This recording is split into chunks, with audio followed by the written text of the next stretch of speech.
Good evening students. Last લેક્ચરની અંદર આપણે cilia અને ફ્લેજેલા વિશે જે છે લર્ન કર્યું હતું, રાઈટ? અને આપણે કીધું હતું એમ કે next lecture we are going to learn about the micro bodies, એટલે કે સૂક્ષ્મકાય, રાઈટ? તો definitely these are membrane bound structures, right? એટલે કે પટલ ધરાવતી રચના છે. અને these are in a form of A minute vesicles, right? Vesicles એટલે કે પુટિકાઓ, રાઈટ? તો સૂક્ષ્મ પુટિકાઓ સ્વરૂપે જે પણ કંઈ પટલ ધરાવતી રચનાઓ કોષની અંદર આવેલી હોય એને કહેવામાં આવે છે સૂક્ષ્મકાય, right? So definitely it is of this structure, right?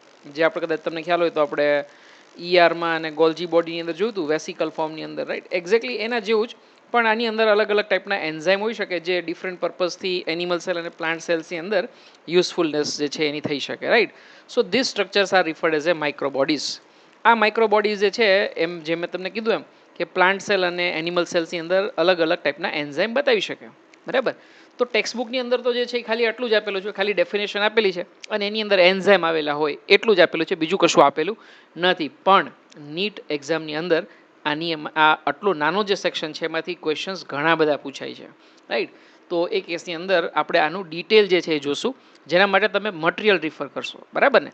તો જે ડિટેલ્સ આપણે ડિસ્કસ કરવા જઈ રહ્યા છીએ એ ટેક્સ્ટબુકમાં નહીં હોય, એના માટે તમારે તમારું મટીરિયલ જે છે એ યુઝ કરવું પડશે, બરાબર? તો 5 અલગ અલગ ટાઈપના જે છે એક્ઝામ્પલ જે છે એ આપણે જોશું, right? So peroxisomes, glyoxysome, spherosomes, transosomes and lomasomes, right? તો જો મેં તમને કદાચ ક્યાંક ને ક્યાંક એવું ડિસ્કસ કર્યું છે કે આપણે ઝોમ્સ ઘણા બધા યાદ રાખવાના છે. એ ઝોમ્સની અંદર તમારે થોડાક નામ એડ કરવા પડશે, બરાબર ને? મેઝોઝોમ ને લાઇસોઝોમ ને એ બધું તો આપણે ભણી જ લીધું છે, રાઈટ? આ સિવાયના ઘણા બધા ઝોમ્સ ક્યાંક વચ્ચે વચ્ચે ક્યાંક ને ક્યાંક આવ્યા હશે જે તમે એક લિસ્ટ આઉટ કરી શકશો, જેથી કરીને તમને રિવિઝન વખતે જે છે થોડુંક સહેલું પડે, બરાબર? 5 ઝોમ જે છે તમારા માઇક્રોબોડીઝ જે છે એ નામ તમારે એડ કરી દેવાના છે, રાઈટ? તો 5 ટાઈપ જે છે એ આપણે લર્ન કરશું, પણ એમાંથી એક ટાઈપ ઓલરેડી આપણે લર્ન કરી ચૂક્યા છે જે હું અહીંયા ફરી પાછો રિવાઇઝ નહીં કરીશ, right? So that is lomasomes. Lomasomes જો તમને ખ્યાલ હોય તો it is a special type of a structure જેને આપણે બોર્ડર બોડી તરીકે કીધું હતું, right? What is the name? It was referred at that time as a border body, right? શું કામ એવું નામ આપ્યું હતું આપણે બોર્ડર બોડી? કારણ કે એ બોર્ડર ઉપર આવેલું હોય. કોના બોર્ડર ઉપર? તો કે ભાઈ સેલ વોલ અને સેલ મેમ્બ્રેન, રાઈટ? તો સેલ મેમ્બ્રેનની અને સેલ વોલની વચ્ચેની જે સ્પેસ હોય જેને આપણે પેરીપ્લાઝમિક સ્પેસ કહીએ, રાઈટ? એ પેરીપ્લાઝમિક સ્પેસમાં સેલ વોલ ફોર્મેશનની અંદર હેલ્પ કરી આપતું હોય એવું કોઈ સ્ટ્રક્ચર હોય તો એ છે લોમાઝોમ્સ. ખાસ કરીને ફંગલ સેલ્સની અંદર જે છે એ આ જોવા મળે છે, રાઈટ? ફૂગની અંદર જે છે એ લોમાઝોમ્સ જોવા મળે છે એવું આપણે જોયું હતું, અને એ પર્પઝથી જે છે એ પૂછાઈ ગયેલું છે, રાઈટ? કે લોકેશન ક્યાં છે એનું, અથવા તો કયા સેલ્સમાં જોવા મળે છે અને ફંક્શન શું છે, એ લોમાઝોમ એકવાર પૂછાઈ ગયેલું છે, બરાબર? બાકીના બધા જે સ્ટ્રક્ચર જે છે એ વન બાય વન આપણે આગળ વધીએ, રાઈટ? જેથી કરીને આપણને ખ્યાલ આવશે, right? So starting with the first one, that is peroxisome, right? પેરોક્સિઝોમને યુરિકોઝોમ્સ તરીકે પણ આઈડેન્ટિફાઈ કરવામાં આવે છે, રાઈટ? તો પેરોક્સિઝોમ બેઝિકલી ઓક્સિડેઝ પ્રકારના જે છે એ સ્ટ્રક્ચર બતાવે છે, રાઈટ? પેરોક્સિઝોમ જે છે એ ઓક્સિડેઝ પ્રકારના સ્ટ્રક્ચર જે છે તમે જોઈ શકો છો. બધા જ એન્ઝાઇમની પાછળ ઓક્સિડેઝ નામ આવશે. જો યુરેટ ઓક્સિડેઝ, રાઈટ? કારણ કે યુરિકોસુર જે છે તમારે યુરિક એસિડ, તો યુરિક એસિડનો સોલ્ટ એટલે કે યુરેટ, તો એનું ઓક્સિડેશન કરી શકે. એવી જ રીતે આલ્ફા હાઇડ્રોક્સી ઓક્સિડેઝ, બીટા હાઇડ્રોક્સી ઓક્સિડેઝ, તો ક્યાંક ને ક્યાંક જે છે એ ફેટી એસિડના ઓક્સિડેશન સાથે પણ સંકળાયેલું છે. એવી જ રીતે એમિનો એસિડ ઓક્સિડેઝ, રાઈટ? તો બહુ સિમ્પલ થઈ ગયું. કોઈ આપણને એન્ઝાઇમ પૂછે કે નીચેનામાંથી કયા એન્ઝાઇમ પેરોક્સિઝોમમાં હોઈ શકે, તો આપણે બધા ઓક્સિડેઝવાળા એન્ઝાઇમ જે છે એ લેવાના. હા, એક અલગથી તમારે નામ યાદ રાખવું પડશે જે સૌથી મહત્વનું છે, એટલા માટે જ મેં પહેલાં લખ્યું છે, એ છે કેટાલેઝ. કેટાલેઝ એન્ઝાઇમ એવા દરેક ઓર્ગેનિઝમ પાસે હોય કે જેને ક્યાંક ને ક્યાંક ઓક્સિજન સાથે પનારો પડતો હોય, એટલે બધા જ પ્રકારના સજીવો જે છે એ તમારે આવી ગયા, બરાબર? હવે ક્યાંક ને ક્યાંક આ ઓક્સિજનના મેટાબોલિઝમના કારણે, રાઈટ, બોડીની અંદરથી જે છે એ એક હાઇડ્રોજન પેરોક્સાઇડ જે છે એ ક્રિએટ થતું હોય, which is toxic, right? Hydrogen peroxide જ્યારે પણ પ્રોડ્યુસ થાય ડ્યુરિંગ ધી મેટાબોલિક પ્રોસેસ, તો તમને ખ્યાલ છે કે એ ઘણું ટોક્સિક છે, કારણ કે it is a very strong oxidant agent. Cell મેમ્બ્રેનને, પ્રોટીન્સને ઓક્સિડાઇઝ કરી શકે છે આવું હાઇડ્રોજન પેરોક્સાઇડ, રાઈટ? જો કદાચ તમને ખ્યાલ હોય તો હાઇડ્રોજન પેરોક્સાઇડ જે છે એ એઝ એ એન્ટીસેપ્ટિક પણ યુઝ થાય છે, રાઈટ? કદાચ પડી ગયા હોય, વાગી ગયા હોય, તમે છોલાઈ ગયું હોય, તો ડૉક્ટર જે છે એ તમને એક વ્હાઇટ કલરનું વોટરી જે છે એજન્ટથી જે છે તમારું જે છે જે જગ્યાએ લાગ્યું હોય તમને વોશ કરી આપે છે, ક્લિન્સ કરી આપે છે, that is nothing but H2O2, જે બધા જ બેક્ટેરિયાને વાયરસને ઓક્સિડાઇઝ કરી નાખે છે અને એ કેસમાં સ્ટ્રોંગ એન્ટીબેક્ટેરિયલ એન્ટીસેપ્ટિક એક્ટિવિટી જે છે તમને જોવા મળશે. પણ આવું H2O2 સેલની અંદર પ્રોડ્યુસ થાય તો એ ખૂબ જ નુકસાન કરી શકે સેલને, જે છે મેમ્બ્રેનને, સેલ પ્રોટીનને નુકસાન કરી શકે. માટે એનું જે છે એ વિઘટન થવું જરૂરી છે. અને કેટાલિઝ એન્ઝાઇમ, અહીંયા હું ખાલી સી જ બતાવું છું, catalase enzyme can convert it into water and oxygen, right. તો હાર્મલેસ વોટરની અંદર જે છે એને કન્વર્ટ કરી શકે છે, રાઈટ, પ્લસ ઓક્સિજન મેં તમને કીધું એમ. and this is the use of catalase, right. So it is one of the antioxidant, you can say that enzyme that you can consider in our body, right. આપણી બોડીની અંદર ઘણા બધા જે કહી શકો તમે કે ઓક્સિડન્ટ્સ બોડીની અંદર પ્રોડ્યુસ થતા હોય, રાઈટ. ડે ટુ ડે જે પણ કંઈ મેટાબોલિઝમ હોય એમાં ઓક્સિડેટિવ સ્ટ્રેસ પ્રોડ્યુસ થતો હોય. એ ઓક્સિડેટિવ સ્ટ્રેસ જે છે એને ટેકલ કરવા માટે આ પ્રકારના એન્ટીઓક્સિડન્ટ એન્ઝાઇમ જે છે એ બોડીને જોઈતા હોય. One of that enzyme is catalase, right. તો કેટાલેઝ જે છે એ પ્લાન્ટ સેલમાં પણ હોય, ઇવન બેક્ટેરિયલ સેલની અંદર પણ હોય, રાઈટ, અને એનિમલ સેલ્સની અંદર ડેફિનેટલી હોય. પણ જે તમારા જે પણ કંઈ એનિમલ સેલ્સ છે એની અંદર તો ખાસ કરીને એ પેરોક્સિઝોમ જેવા સ્પેશિયલ માઇક્રોબોડીઝની અંદર જે છે એ બેઝિકલી લોકેટેડ હોય, રાઈટ. તો this is very important function. તો લોકેશન, રાઈટ, કારણ કે આપણે પહેલાં જ જોયું હતું કે માઇક્રોબોડીઝ જે છે એ વનસ્પતિ કોષોમાં હોઈ શકે, પ્રાણી કોષોમાં હોઈ શકે, અથવા તો બંનેમાં હોઈ શકે.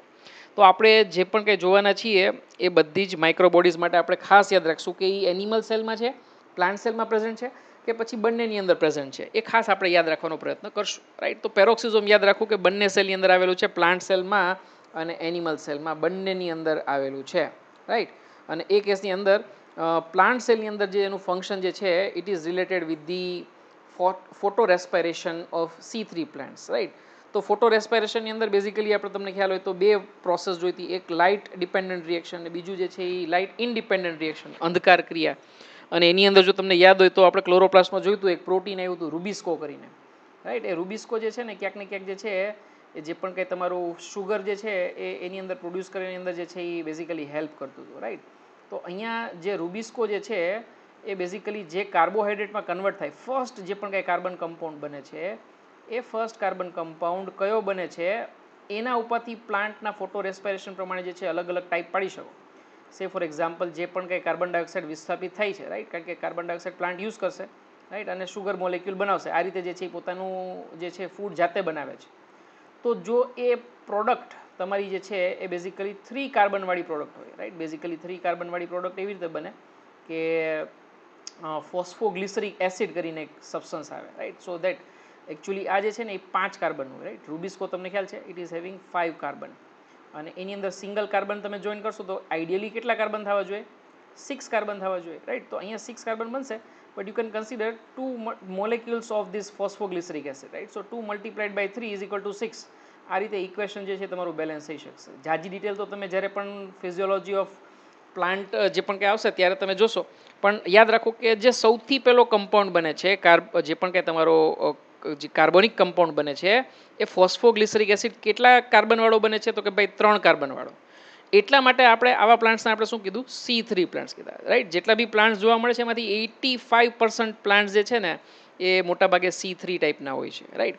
આ સિવાયના C4 પ્લાન્ટ્સ પણ હોઈ શકે, રાઈટ, કે જે મોટાભાગે જે છે એ બીજા જે બધા પ્લાન્ટ્સ જોવા મળે છે એ મોટાભાગે C4 ટાઈપના હોય, અથવા તો CAM પણ હોઈ શકે, રાઈટ. આ જે છે એ એના જે પણ કંઈ નંબર ઓફ કાર્બન જે પણ કંઈ એટમ્સ જે છે એની ઉપરથી નામ પાડ્યું છે, રાઈટ. તો સીધી વસ્તુ છે કે C4 ની અંદર જે છે એ તમારું જે પણ કંઈ વિસ્થાપન થતું હશે એ તમારા 4 મોલેક્યુલવાળા જે પણ કંઈ કાર્બનિક પદાર્થો હોય, એટલે કે સમજી લો કે તમે કે મેલિક એસિડ છે અથવા તો એસ્પાર્ટિક એસિડ જે છે એ જે છે તમારા એની ઉપરથી જે છે C4 નામ પાડ્યું છે, રાઈટ. અને CAM જે છે ને એ બેઝિકલી એનું નામ જે છે એ એનું એક સાયકલ જે છે, રાઈટ, એની ઉપરથી બેઝિકલી જે છે એ રાઈટ મેટાબોલિઝમ જે છે, right. So that is crassulacean acid metabolism, right. હવે આખું નામ તો અત્યારે હું નહીં લખી શકીશ અહીંયા, બટ આ તમારે ક્યાંક ને ક્યાંક જે છે એ આગળ પ્લાન્ટ ફિઝિયોલોજીમાં જે છે એ લર્ન કરવાનું આવશે, right. So it is crassulacean acid metabolism, right. So from them it is named as a CAM. Normally CAM જે પ્લાન્ટ્સ હોય ને એ એકદમ ડ્રાય ક્લાઇમેટ હોય ને એની અંદર જે છે બેઝિકલી જે છે એ જે છે બેઝિકલી જે છે સર્વાઈવ કરતા હોય, જે રણ પ્રદેશમાં હોય એકદમ જે છે એ પ્રકારના જે છે, રાઈટ, જે કહી શકાય કે વિષમ પરિસ્થિતિની અંદર જે જીવી શકતા હોય એવા પ્લાન્ટ એકદમ સૂકા પ્રદેશમાં જ હોય એ પ્રકારના CAMની અંદર આવશે, રાઈટ. જ્યારે જે આપણે અહીંયા જે પ્લાન્ટની વાત કરીએ છીએ C4માં, એમાં મોટાભાગે ફ્લાવરિંગ પ્લાન્ટ્સ જે છે, રાઈટ, એ બધા જે છે તમારા એ પ્રકારના જે છે તમારા પ્લાન્ટ્સ જે છે અહીંયા આવશે, રાઈટ. એન્જિયોસ્પર્મની અંદર જે પણ તમારે આવશે, રાઈટ. પણ આટલી બધી જાજી ડિટેલ્સ કંઈ યાદ રાખવાની જરૂર નથી. આપણે એ યાદ રાખશું કે નંબર ઓફ કાર્બન એટમ્સ જે છે, તો મેટાબોલિક પ્રોસેસ જે છે ફોટો રેસ્પિરેશનમાં કઈ ફોલો થાય એની ઉપરથી જે છે એ બેઝિકલી આ તમારા નામ જે છે એ પાડવામાં આવ્યા છે. અને એમાં C3 જે પણ કંઈ ફોટો રેસ્પિરેશન છે એની અંદર પેરોક્સિઝમનો ખૂબ જ ઇમ્પોર્ટન્ટ રોલ છે, જે તમે ડિટેલમાં લર્ન કરશો પ્લાન્ટ ફિઝિયોલોજીમાં, રાઈટ. અહીંયા ખાલી મેં તમને એક્ઝામ્પલ બતાવી દીધું છે. આ સિવાય એનિમલ સેલની અંદર તો કે ખાસ H2O2ના ડિગ્રેડેશન માટે તો કે ભાઈ કેટાલેઝ એન્ઝાઇમ બહુ જ ઇમ્પોર્ટન્ટ, રાઈટ. તો પેરોક્સાઇડ મેટાબોલિઝમ સાથે હાઇડ્રોજન પેરોક્સાઇડ જો આવ્યું ને એટલે માટે શું નામ આવ્યું, પેરોક્સાઇડ. આ સિવાય એવી કોઈ મેડિસિન બોડીની અંદર આવી હોય અથવા તો ફૂડ એવું આવ્યું હોય કે જેની અંદર પેરોક્સાઇડ આવી ગયું હોય, તો એના ડિટોક્સિફિકેશન માટે જો યાદ રાખો તમે, આપણે ડિટોક્સિફિકેશન માટે બે વસ્તુ યાદ રાખી હતી. એક આવ્યું હતું SER, રાઈટ, એટલે કે સ્મૂધ એન્ડોપ્લાઝમિક રેટિક્યુલમ, અને બીજું જે છે એ છે તમારું પેરોક્સિઝોમ, રાઈટ. આ બે વસ્તુ એવી છે કે જે એનિમલ્સની અંદર ડિટોક્સિફિકેશન સાથે રિલેટેડ છે, રાઈટ, એટલે કે બિનઝેરીકરણની ક્રિયા સાથે રિલેટેડ. તો peroxide is a toxic, right. So એના મેટાબોલિઝમ સાથે રિલેટેડ છે, તો definitely it is important for detoxification, right. અહીંયા પણ લખેલું જ છે, yes it is mention, drug detoxification સાથે મેન્શન છે. આ સિવાય તો કે ભાઈ બીટા ઓક્સિડેઝ એન્ઝાઇમ આવેલા છે, તો beta oxidation of the fatty acid જે છે એ પણ પોસિબલ બને છે. તો જો ઉપર જે એન્ઝાઇમ લખ્યા ને એ નીચે તમારા એનિમલ સેલ્સના ફંક્શન સાથે કોરિલેટ થાય છે, રાઈટ. અને એ ખાસ તમારે યાદ રાખવાનું છે, રાઈટ. ફરી પાછું જે છે એ તમને કહું છું, પ્લાન્ટ સેલની અંદર function, so it is related with the photo respiration of the C3 plants, right. આ સિવાયના C4 અને CM પ્લાન્ટ પણ હોઈ શકે, પણ ફોટો રેસ્પિરેશન ઓફ C3 પ્લાન્ટ્સમાં પેરોક્સિઝોમ જે છે એ મસ્ટ છે, રાઈટ. અને મોટાભાગના પ્લાન્ટ જે છે ને એ C3 રેસ્પિરેશન જ જે છે તમારું C3 પ્લાન્ટ ટાઈપના જ હોય, રાઈટ. તો એની અંદર બહુ મોટો રોલ થયો એવું તમે કહી શકો. એનિમલ સેલ્સની અંદર બેઝિકલી એ પેરોક્સાઇડ મેટાબોલિઝમ સાથે રિલેટેડ છે, આ સાથે ડ્રગ ડિટોક્સિફિકેશન માટે અને beta oxidation of fatty acid, right. તો બધા જ ઓક્સિડેઝ એન્ઝાઇમ ખાસ યાદ રાખો, રાઈટ.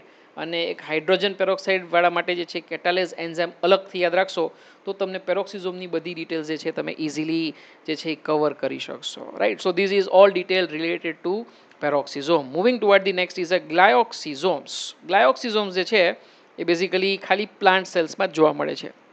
પેરોક્સિઝોમમાં જોયું તો આપણે કે પ્લાન્ટ સેલ અને એનિમલ સેલ બંનેમાં જોવા મળતો હતો, જ્યારે ગ્લાયોક્સિઝોમમાં માત્ર ને માત્ર પ્લાન્ટ સેલ્સની અંદર જોવા મળે છે. And it is nothing but it is a specialized peroxisome. તો એક પ્રકારનું પેરોક્સિઝોમ જ છે, પણ ક્યાંક ને ક્યાંક તમે એવું માની શકો છો કે it is a specialize peroxisome, right. તો એની અંદર ગ્લાયોક્ઝેલિક એસિડ બેઝિકલી સાયકલ જે છે એ ફોલો થાય છે, એટલા માટે એને ગ્લાયોક્સિઝોમ્સ તરીકે ઓળખવામાં આવે છે, રાઈટ. તો પ્લાન્ટની અંદર અમુક પેરોક્સિઝોમ એક સ્પેશિયલાઇઝ્ડ સ્ટ્રક્ચરની અંદર કન્વર્ટ થઈ જાય છે કે જ્યાં ગ્લાયોક્ઝેલિક એસિડ સાયકલ થઈ શકે. જે જગ્યાએ ગ્લાયોક્ઝેલિક એસિડ સાયકલ થતું હોય એને આપણે શું કહીશું, ગ્લાયોક્સિઝોમ્સ, બરાબર. આવું ગ્લાયોક્સિઝેલિક એસિડ સાયકલ જે છે એની અંદર કેટાબોલિક રિએક્શન પણ થાય અને એનાબોલિક રિએક્શન પણ થાય, રાઈટ. કેટાબોલિઝમ મતલબ કે લાર્જ મોલેક્યુલ્સને સ્મોલ મોલેક્યુલ્સમાં બ્રેક કરવા, એનાબોલિઝમ મતલબ કે સ્મોલ મોલેક્યુલ્સને લાર્જ મોલેક્યુલ્સમાં કન્વર્ટ કરવા, રાઈટ. તો એનાબોલિઝમ અને કેટાબોલિઝમ બંને થતું હોય તો ડેફિનેટલી એમ્ફીબોલિઝમ થાય છે, અથવા તો આ જે સાયકલ જે છે એ એમ્ફીબોલિક છે એવું તમે કહી શકો છો, રાઈટ. એમ્ફી એટલે કે દૂધમાં ને દહીંમાં બંનેમાં, રાઈટ. આપણે ન ગણતા ઘણી હોય કે ભાઈ આ જે છે એ આમાંય આવશે ને આમાંય આવશે, રાઈટ. લાઈક સે ફોર એક્ઝામ્પલ પ્રોટીન જે છે, તો પ્રોટીનની પાસે NH2 ગ્રુપ પણ હોય અને COOH ગ્રુપ પણ હોય, રાઈટ. બેઝિક પણ મોલેક્યુલ છે અને એસિડિક પણ મોલેક્યુલ છે, જે તમે આગળ લર્ન કરશો પ્રોટીનના સ્ટ્રક્ચરની અંદર, that it is a zwitter ion. તો એ કેસની અંદર it is referred as amphoteric structure, right. Amphoteric structure એવું તમે કહી શકો છો, રાઈટ. તો એમ્ફી મતલબ કે બંનેમાં, રાઈટ. આ રીતે તમે યાદ રાખશો. It was discovered by scientist Krebs and Kornberg, right. Krebs જે છે એ બહુ ફેમસ નામ છે બાયોકેમિસ્ટ્રીની અંદર, અને ક્રેબ સાયકલ તમે જે છે ક્યાંક ને ક્યાંક આગળ જે છે એ બાયોકેમિસ્ટ્રીમાં લર્ન કરશો, રાઈટ. આપણે અત્યારે એની ડિટેલ્સમાં જશું નહીં. તો ઇમ્પોર્ટન્સ શું છે, ગ્લાયોક્સિઝોમ્સના ફંક્શન જે છે ને ડાયવર્સિફાઈડ છે, એટલે ક્યાંક ને ક્યાંક તમારે થોડાક યાદ રાખવા પડશે, રાઈટ. વન બાય વન આપણે સમજતા જશું અને પછી આપણે યાદ રાખશું, બરાબર. તો સૌથી પહેલું જે છે ક્લોઝિંગ ઓફ સ્ટોમેટા, જેનો મુખ્ય જે કહી શકાય એ પ્રકારનું કાર્ય છે, રાઈટ. મેઇન રોલ જે છે તમે ગણી શકો છો.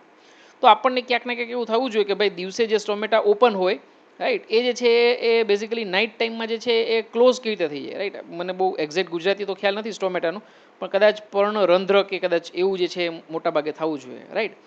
અને એની સાઈડમાં જે પણ કંઈ સ્ટ્રક્ચર એને ગાર્ડ સેલ્સ તરીકે ઓળખવામાં આવે છે, રાઈટ, જે બેઝિકલી ક્લોઝ અને ઓપન થાય છે.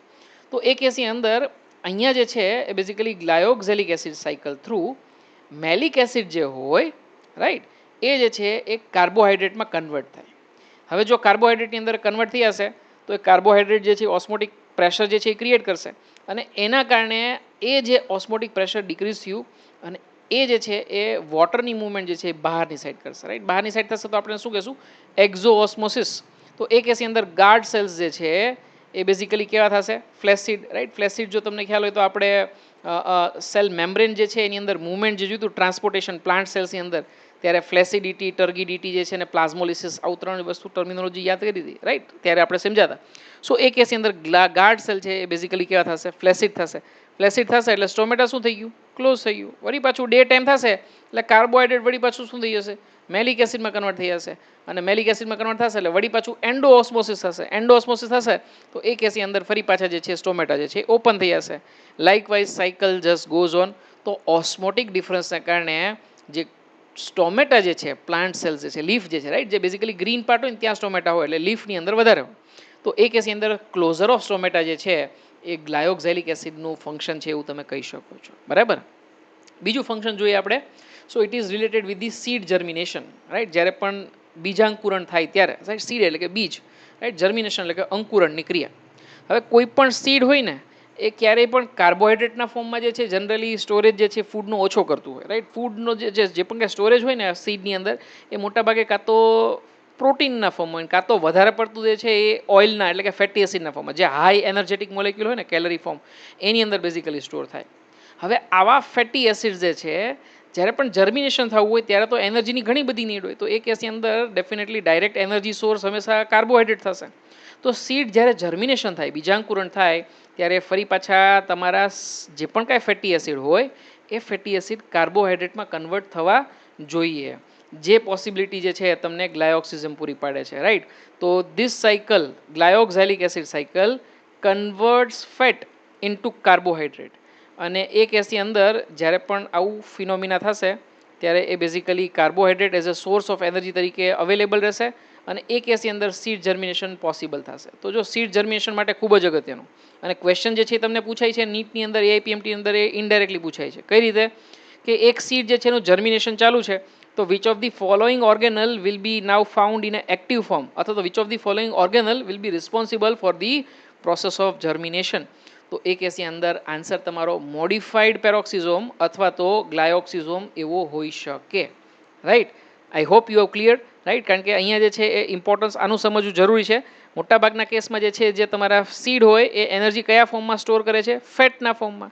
એ ફેટ જે છે એનું સિમ્પલ એનર્જીના ફોર્મમાં જે છે કન્વર્ટ થવું જરૂરી છે, એટલે કે કાર્બોહાઈડ્રેટ જે છે કન્વર્ટ થશે તો ક્યાંક ને ક્યાંક એ સોર્સ ઓફ એનર્જી તરીકે જે છે એ અવેલેબલ રહેશે, અને તો જ એ જર્મિનેશનની પ્રોસેસ શક્ય બનશે, બરાબર. તો at the time of seed germination it is important. Third is at the time of fruit ripening. ફળ પાકવાની ઘટના જે છે ને એ બેઝિકલી એક પ્લાન્ટ હોર્મોનને કારણે શક્ય બને છે, રાઈટ. અને એ હોર્મોન તમે જોશો, આઈ ગેસ કદાચ 12th સ્ટાન્ડર્ડની અંદર તમારે આવશે, એનું નામ છે ઇથાઇલિન, રાઈટ. 5 અલગ અલગ ટાઈપના પ્લાન્ટ હોર્મોન હોય, એમાંથી એક ઇમ્પોર્ટન્ટ હોર્મોન જે છે એ છે ઇથાઇલિન, રાઈટ. તમને કદાચ ખ્યાલ હોય તો આ જે છે એ બેઝિકલી ફ્રૂટની અંદર ઘણી બધી જગ્યાએ યુઝ થાય છે. સે ફોર એક્ઝામ્પલ અત્યારે જે કેળા પકવવાની ક્રિયા થાય છે, રાઈટ, એ તો ઇથાઇલિન વગર જે છે એ પોસિબલ જ નથી. આમ તો ફૂડ ગ્રેડ યુઝ થાય છે, રાઈટ, તો લીગલી જે છે એ તો અલાઉડ છે, પણ નેચરલી જે છે પકવવાની ક્રિયા ક્યાંક ને ક્યાંક હવે ઓછી થતી જાય છે ફળ માટે.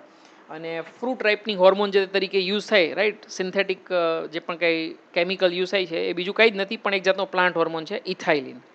હવે પ્લાન્ટની અંદર નેચરલી પણ આ ઇથાઇલિન બનતો હોય છે, અને એ ઇથાઇલિન બનાવવા માટે જે પણ કંઈ તમારે પ્રીકર્સર જોઈએ, એ પ્રીકર્સર એટલે કે એ ઓર્ગેનિક એસિડ જે છે એ બેઝિકલી આ સાયકલની અંદર જોવા મળે છે, એટલે કે ગ્લાયોક્ઝાઇલિક એસિડ સાયકલમાંથી જે છે એ ઉત્પન્ન થાય છે.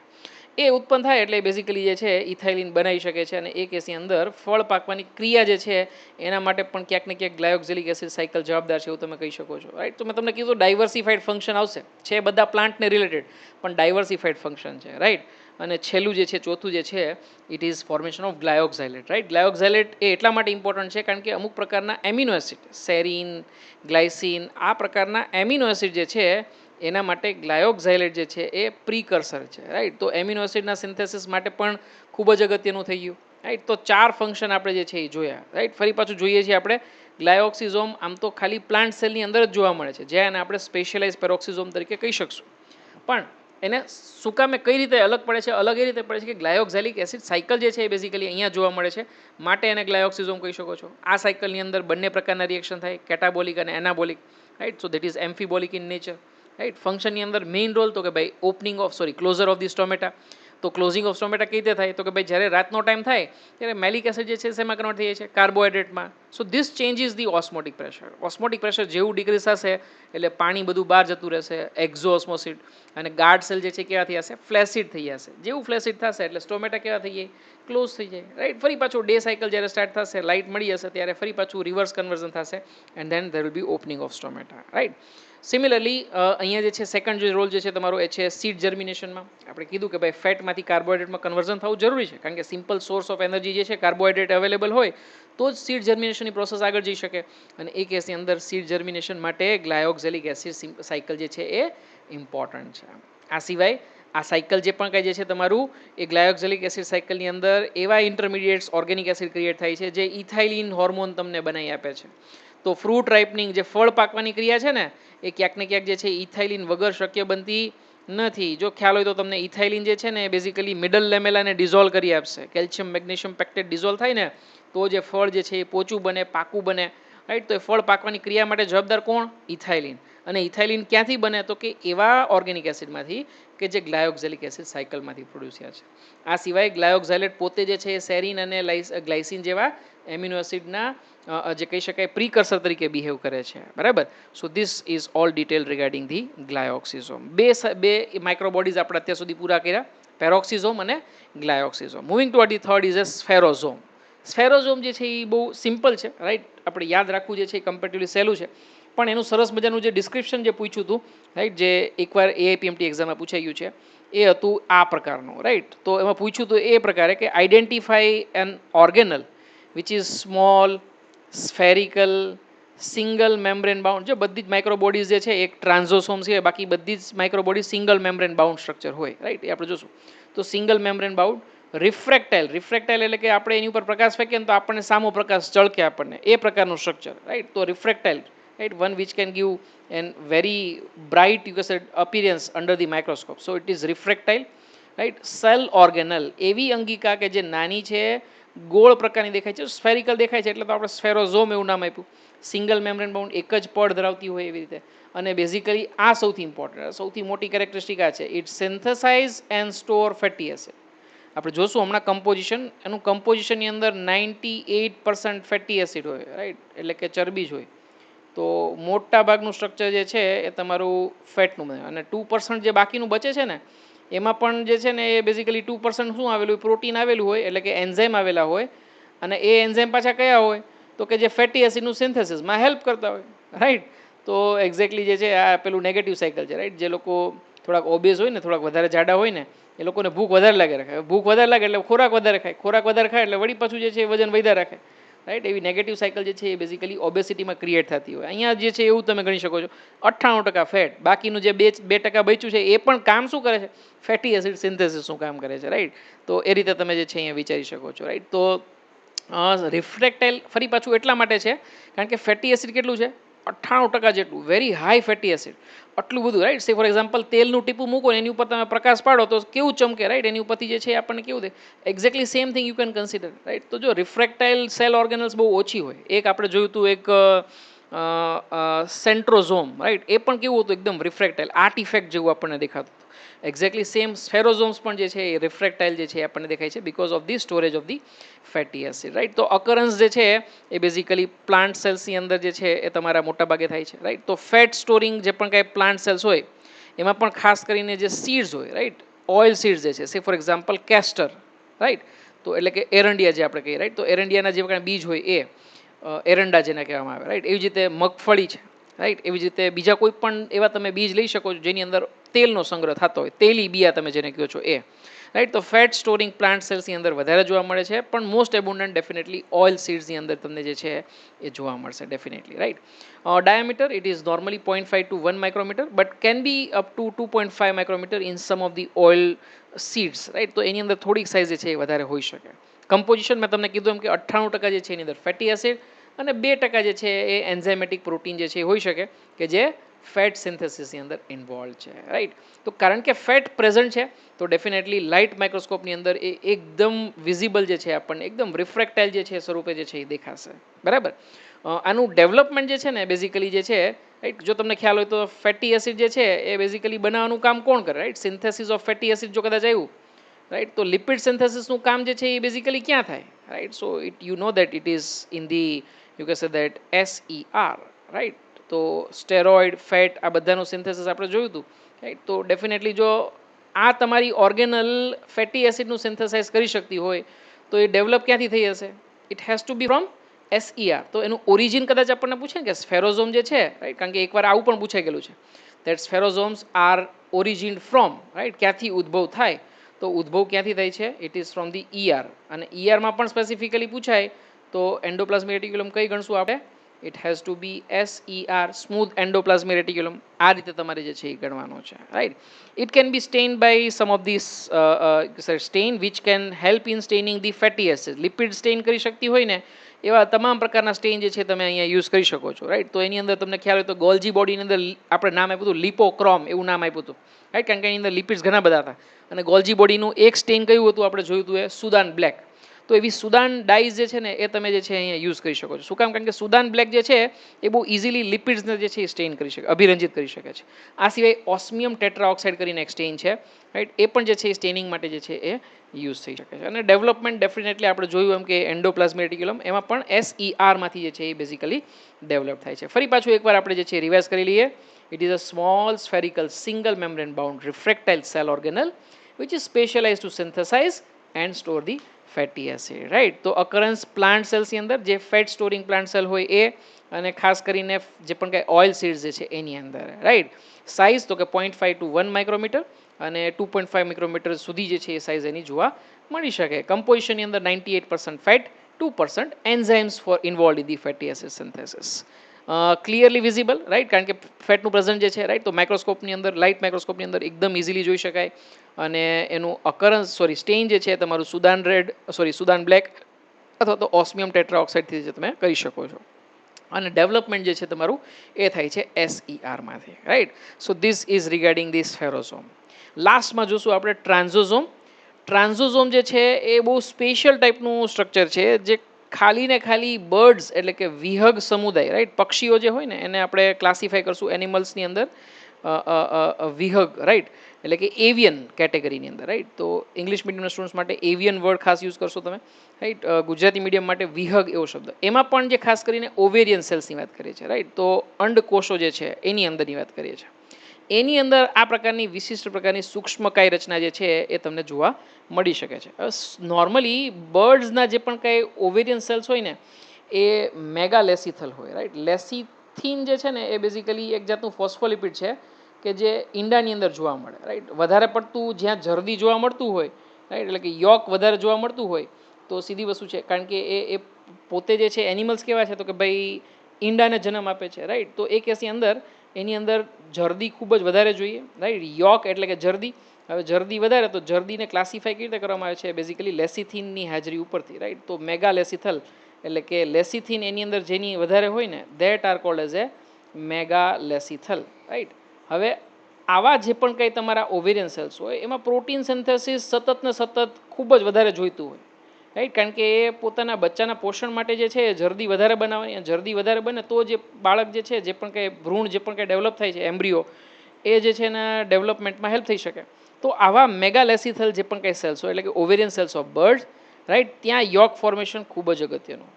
તો આ ટ્રાન્ઝોઝોમ જે છે ને it is concern with the yolk formation.